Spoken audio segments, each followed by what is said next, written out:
मंत्री समूह के बाद कैबिनेट ने भी एंटी रेप कानून पर आज मुहर लगा दी है। इस कानून में महिलाओं से छेड़खानी और बलात्कार की सूरत में कड़ी सजा तय की गई है। अब 18 मार्च को इसे सर्वदलीय बैठक में रखा जाएगा और 20 मार्च को इसे राज्यसभा में पेश किया जाएगा। देखिए कैबिनेट से पास होने के बाद इस कानून की शक्ल कैसी नजर आ रही है।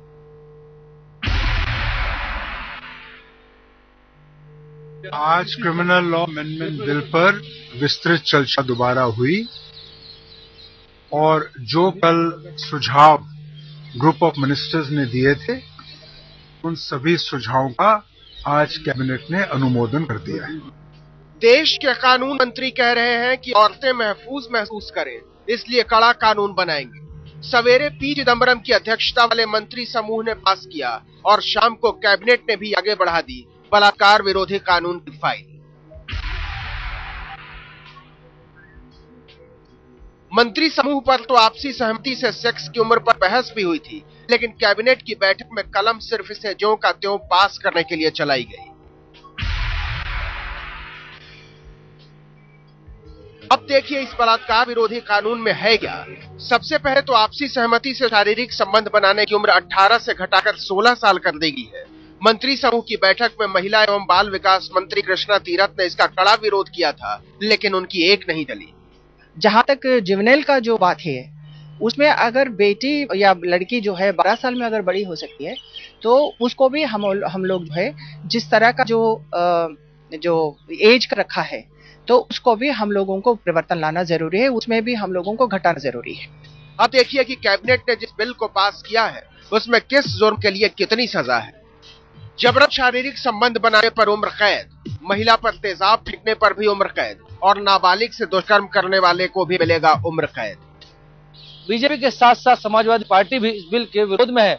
इतना ही नहीं, सत्ताधारी दल के कई सांसद भी इस बिल के प्रावधानों को लेकर विरोध कर रहे हैं। ऐसे में इसका संसद में पास होना मुश्किल दिख रहा है। कैबिनेट से मंजूर हुए कानून में कुछ और बड़ी बातें हैं जो कानूनी तौर पर पहली बार सामने आई है, जैसे यौन हमला की जगह बलात्कार शब्द का इस्तेमाल किया गया है। दूसरा ये कि सिर्फ महिलाएं लगा सकती हैं बलात्कार या छेड़खानी का आरोप, और तीसरा ये कि महिला का बयान आरोपी को अंदर करने के लिए काफी होगा। आजकल के 16 ईयर ओल्ड लड़कियां और लड़के बहुत ही मैच्योर ढंग से बिहेव करते हैं और सोच समझ के ही कुछ करते हैं। कैबिनेट से पास हो जाने के बाद 18 मार्च को बलात्कार विरोधी कानून सर्वदलीय बैठक में रखा जाएगा और वहां से सहमति असहमति के फैसले के बाद 20 मार्च को राज्यसभा में इसे पेश किया जाएगा। लेकिन सवाल यह है कि इस कानून में बचाव की नीयत ज्यादा है या भय की भूमिका। संदीप सोनवलकर के साथ अमिताभ सिन्हा, दिल्ली, आज तक। बलात्कार के खिलाफ सख्त कानून के नाम पर जिस तरह से आपसी सहमति से संबंध बनाने की उम्र 18 से 16 की गई है, उस पर भी सवाल खड़े हो रहे हैं। इसके अलावा जिस तरह के आरोपों को गैर जमानती बनाया गया है, उससे भी बड़ी मुश्किलें खड़ी होती दिख सकती है। कैबिनेट से पास होने के बाद बहुत सवाल और बड़े हो गए हैं। सरकार आम सहमति के आधार पर कोई कानून बनाती है, तो अभी ऑल पार्टी मीटिंग जो होगी मंडे को, उसमें इस पे विचार किया जाएगा। अभी पहले मंत्रिमंडल समूह ने आपस में एक सहमति बना के एक प्रावधान तैयार किया।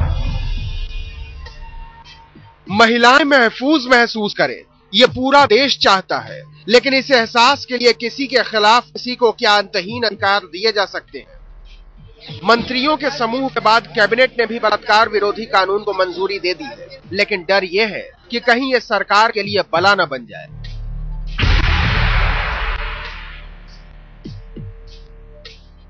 ऐसा इसलिए क्योंकि सबसे बड़ा झगड़ा सुलझ गया है, आपसी सहमति से शारीरिक संबंध बनाने की उम्र बनाने का झगड़ा। मंत्री समूह के बाद कैबिनेट ने भी इस उम्र को 18 से घटाकर 16 साल करने पर सहमति जता दी है। 16 साल में शादी नहीं कर सकते, लेकिन संबंध बना सकेंगे। शादी की उम्र लड़कों के लिए 21 साल है। शादी छोड़ दीजिए, 16 साल में एडल्ट श्रेणी की फिल्में तक नहीं देख सकते, लेकिन संबंध बना सकते हैं। 16 साल में शराब नहीं पी सकते, लेकिन शारीरिक संबंध बना सकते हैं। और सुनिए, 16 साल में कार का ड्राइविंग लाइसेंस तक नहीं बनेगा, लेकिन संबंध बनाना जायज होगा। अगर आप उसको जुवेनाइल में लेकर आते हैं 18, उस पर तो बड़ा हंगामा मचा रहे थे, और अब जो कंसेंट सेक्स की बात हो रही है, मर्जी से करने की, उसको आप 16 लेकर आ रहे हैं। तो मुझे कंसिस्टेंसी नहीं दिखती, मुझे इसके पीछे कुछ साजिश दिखती है। अब जो सबसे हाहाकारी है वो ये कि इस कानून में ज्यादातर गुनाहों को गैर जमानती बना दिया गया है। ताक झांक करना गैर जमानती होगा, पीछा करना भी गैर जमानती अपराध की श्रेणी में होगा, किसी महिला को घूर कर देखना भी गैर जमानती, अगर बार बार छींटा कशी की तो वो भी गैर जमानती।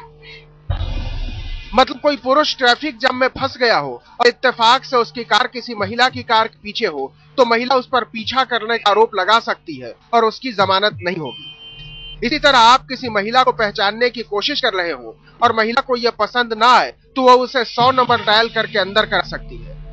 अगर कोई पुरुष काम करते हुए किसी महिला की तरफ बीच बीच में देख लेता है तो वो गैर जमानती अपराध का भागीदार है।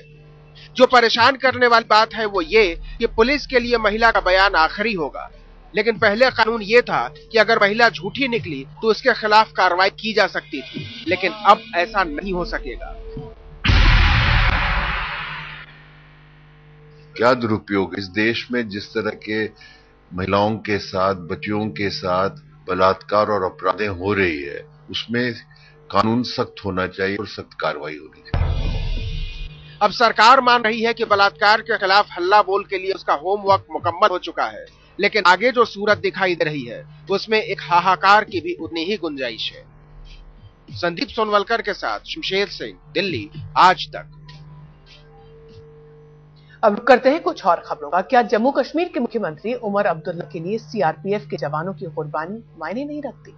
आज श्रीनगर के सीआरपीएफ कैंप में जब शहीद जवानों को श्रद्धांजलि दी जा रही थी तो वहां ना तो उमर पहुंचे और ना ही उनकी सरकार का कोई भी प्रतिनिधि। सीआरपीएफ के कई जवानों ने इस पर कड़ी नाराजगी जाहिर की है। क्या उमर अब्दुल्ला को देश के जाबाज जवानों की शहादत पर नाज नहीं है? देश के दुश्मन अफजल गुरु की फांसी पर आतंकी के परिवार से सहानुभूति जताने वाले उमर अब्दुल्ला शहीद जवानों को श्रद्धांजलि देने सीआरपीएफ कैंप क्यों नहीं पहुंचे? तस्वीरें देखिए। श्रीनगर से सटे बेमीना के सीआरपीएफ कैंप में शहीद जवानों को श्रद्धांजलि दी जा रही है।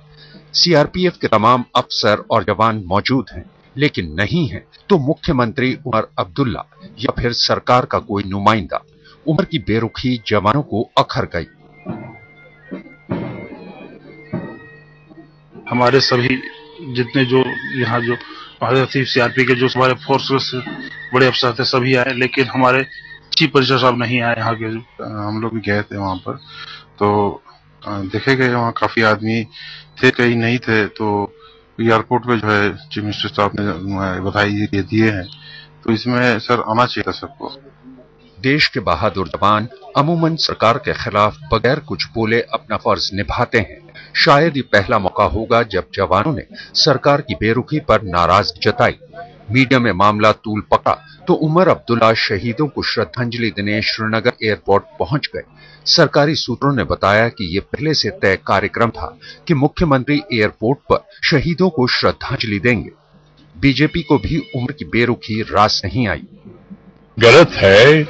यहाँ देश का रक्षा के लिए, जनता का रक्षा के लिए जिन्होंने जान दिया, उसी वक्त मुख्यमंत्री श्रीनगर में था, तुरंत वहां पहुंचना है। उन्होंने क्यों नहीं गया वही बता पाएंगे। कम से कम श्रद्धांजलि अर्पित करने के लिए जाना चाहिए। शहीद जवानों का पार्थिव शरीर जब दिल्ली पहुंचा तो यहां खुद गृह राज्य मंत्री आरपीएन सिंह श्रद्धांजलि देने पहुंचे। दिल्ली से जवानों के पार्थिव शरीर को उनके घरों की तरफ रवाना कर दिया गया। उधर जम्मू कश्मीर सरकार के खिलाफ सीआरपीएफ जवानों की नाराजगी जम्मू कश्मीर पुलिस के एक फरमान से भी है। सीआरपीएफ जवानों को सिर्फ लाठी के दम पर शांति बहाल रखने का फरमान जारी किया था। आरोप है कि बुधवार को जब हमला हुआ तो कई जवानों के पास सिर्फ लाठियां थी। दो को मारे लाठी थी और एक निकल गया। अभी लाठी थी बड़ी सवाल उठता है कि क्या अपने बहादुर जवानों का मनोबल तोड़कर उमर सरकार आतंकवाद का मुकाबला करना चाहती है? श्रीनगर से अशरफ वाणी के साथ आज तक ब्यूरो। दुनिया भर की जानी मानी हस्तियां एक बार फिर शिरकत करने जा रही हैं इंडिया टुडे कॉन्क्लेव में। लगातार 12 साल से देश और दुनिया की समस्याओं और राष्ट्रीय मुद्दों पर कुछ कहने और कुछ सुनने का एक ऐसा प्लेटफॉर्म जहां से तय होगी देश की दशा और दिशा। दिल्ली में 2 दिनों तक चलने वाले इस कॉन्क्लेव में लोकतंत्र के बदलते परिप्रेक्ष्य पर बहस की ये कोशिश अपने आप में अनूठी है। पूरी दुनिया में भारत की छवि को 7वें आसमान पर पहुंचाने का दमखम रखने वाले पूर्व राष्ट्रपति और missile man doctor Abdul Kalam लोकतंत्र और रक्षा जरूरतों पर इस कॉन्क्लेव में बेबाक राय रखेंगे। देश निर्माण में सेना की भूमिका पर चर्चा करने के लिए सेना प्रमुख जनरल विक्रम सिंह की मौजूदगी और उनकी राय भी इस कॉन्क्लेव में खास होगी। इंडिया टुडे कॉन्क्लेव अपने ही कैटेगरी में है। वो कॉन्फ्रेंसेज में एक स्टैंडर्ड सेट करता है। जैसे आज तक हमारा टीवी न्यूज चैनल एक स्टैंडर्ड सेट करता है हिंदी न्यूज चैनल में, वैसे ही कॉन्क्लेव एक स्टैंडर्ड सेट करता है जो सारे दूसरे कॉन्फ्रेंसेस ट्राई करते हैं कि उसी को अचीव करने की कोशिश करें। इंडिया टुडे कॉन्क्लेव में एक ये भी बहुत खास बात है कि उसका जो ब्रीफ है वो सारे दूसरे कॉन्फ्रेंसेस से अलग है। उसका ब्रीफ है जियोपॉलिटिकल और इंटरनेशनल। आप कहीं नहीं देखेंगे इंडिया में या साउथ एशिया में एक कॉन्फ्रेंस जहां से इतने देशों के लोग एक जगह में आए, एक ही प्लेटफॉर्म पे बात करें। इस बार खास आकर्षण का केंद्र होंगे वो नौजवान जिनकी आंखों में बसता है नया भारत। और इस सत्र में अपनी राय रखेंगे मनीष तिवारी, आरपीएन सिंह, स्मृति ईरानी, हरसिमरत कौर बादल, धर्मेंद्र यादव, आदित्य ठाकरे और अरविंद केजरीवाल। भारत के बदलते राजनीतिक परिवेश पर चर्चा के लिए नमो नम मंत्र कितना कारगर होने वाला है, इस पर चर्चा के लिए गुजरात मुख्यमंत्री नरेंद्र मोदी की मौजूदगी और उनके विचार निश्चित ही राजनीति की दिशा तय करने वाले होंगे। हम इंडिया टुडे कॉन्क्लेव को एक न्यूट्रल मंच मानते हैं।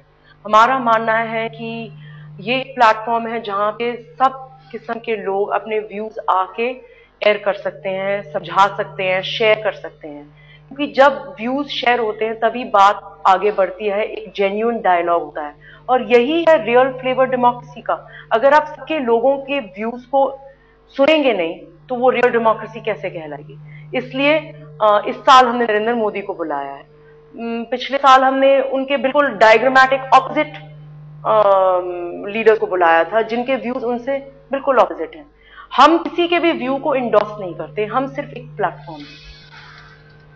ये एक ऐसा कॉन्क्लेव है जहां ब्रायन लारा, अर्जुन रणतुंगा, राहुल द्रविड़ और सौरव गांगुली जैसे क्रिकेट के दिग्गज क्रिकेट की नब्ज को अपने पैमाने पर नापेंगे। कैंसर बन चुके भ्रष्टाचार पर चर्चा के लिए सीएजी विनोद राय अपनी राय भी कॉन्क्लेव में रखेंगे। बात भ्रष्टाचार की हो और कानून पर चर्चा न हो तो यकीनन बात अधूरी रह जाती है। इसलिए देश में कानून पर चर्चा करेंगे मशहूर वकील अखिल सिब्बल। कॉन्क्लेव में महिला शक्ति पर भी चर्चा होगी। ग्लैमर और फिल्मी तड़का का फंडा भी रहेगा।